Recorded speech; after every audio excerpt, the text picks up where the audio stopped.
Hey, welcome. You've probably heard this a million times, but artificial intelligence can often feel like a total black box, right? We give it some data, it spits out an answer, but what on earth is happening in between? How does it actually think? Well, today, we're going to pry that box right open and take a good look inside. We're going to explore some really clever techniques that engineers use to turn this black box into more of a glass box.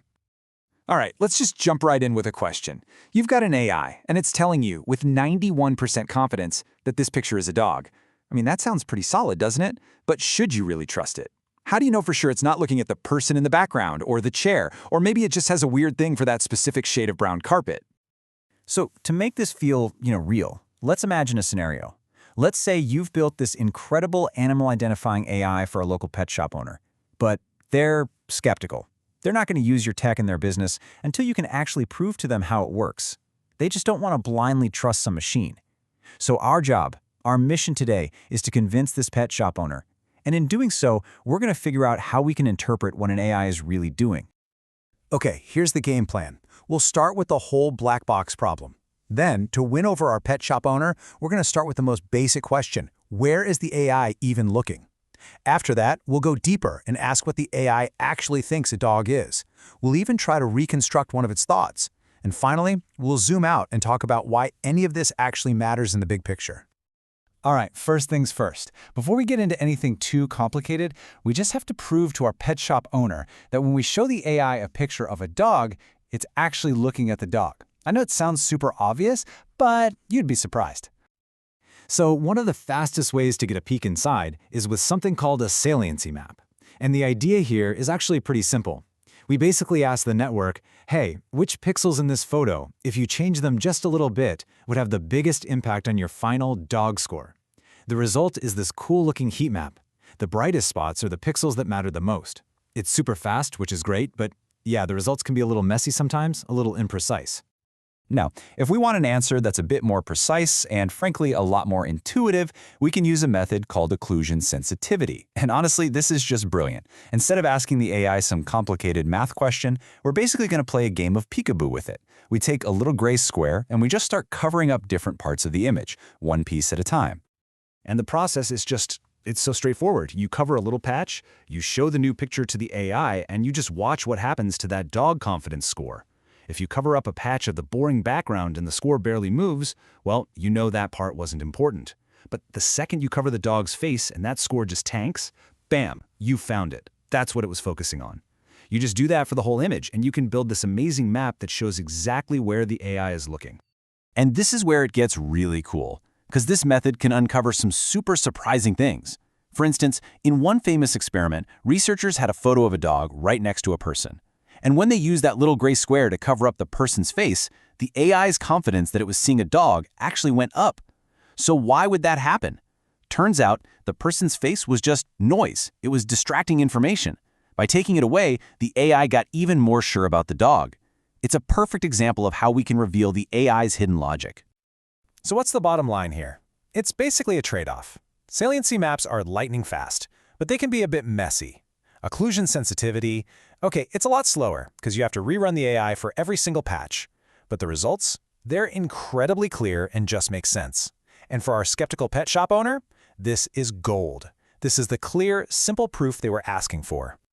All right, so our pet shop owner is starting to come around. They're impressed, the AI is definitely looking at the right animal. But now they hit us with a much deeper question, almost a philosophical one. They ask, okay, that's great, but what does your AI actually think a dog is? Like, what's its mental picture? And this, my friends, is where things get really fascinating. And to answer that, we need a new tool. It's called gradient ascent. And the best way to think about it is like this. We're literally asking the AI to dream for us. We start with a totally blank image, just random static, and we tell the AI, okay, I want you to change this picture, pixel by pixel, to create an image that makes you as absolutely confident as possible that this is a flamingo. And then we just let it go, iterating over and over until it dreams up what it considers to be the ultimate flamingo. And this is where the AI's logic starts to look a little alien. When you ask it to dream of a flamingo, it doesn't just create one beautiful, perfect flamingo. No, it creates this wild image that's just packed with flamingo parts, necks and beaks and legs all over the place. And why would it do that? Well, from the AI's point of view, It's perfectly logical. Why draw one flamingo when you can draw 10 and be really, really sure it's a flamingo? It maximizes its score by just cramming the image with a pattern it's learned. And this tells us so much about what the AI is actually learning. You ask it to dream of a dumbbell, it always draws an arm attached to it. Why? Because in all of its training data, it's probably never seen a dumbbell just floating in space. It's always seen one being lifted by a person. A Dalmatian isn't a dog to the AI, it's a specific pattern of black spots on white. A kit fox is just a texture, a swirl of orange-colored fur. It's learning these powerful associations and patterns, not these abstract concepts that we have as humans.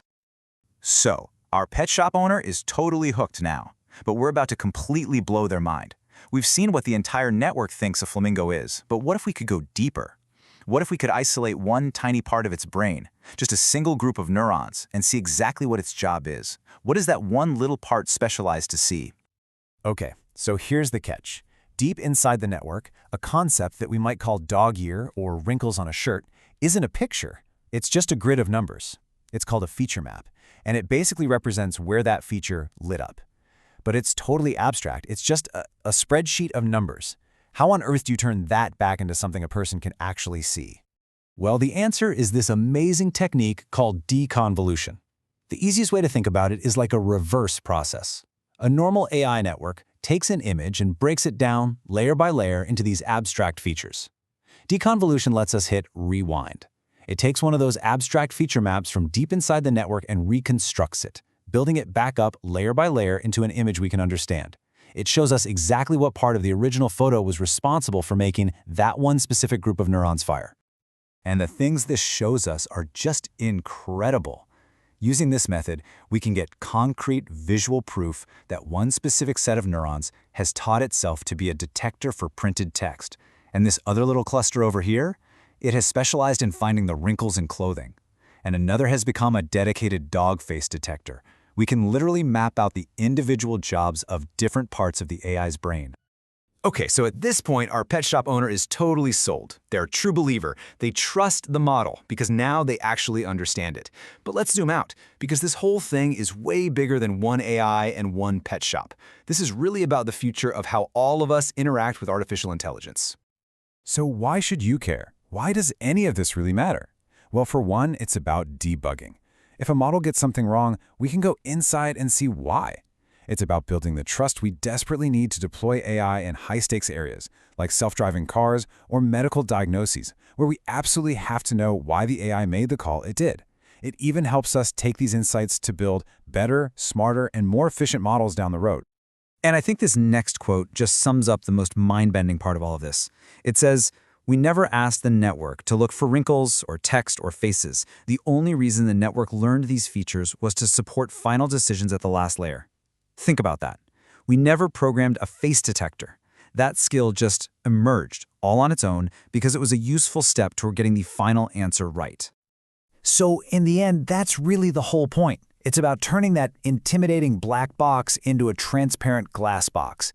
It's how we build real, lasting trust, not by just blindly accepting an answer the machine gives us, but by having the tools to look inside and actually understand the process that got it there. And that leaves us with one last big question. For really the first time in history, we have the tools to peer inside a non-biological mind and see how it's representing the world.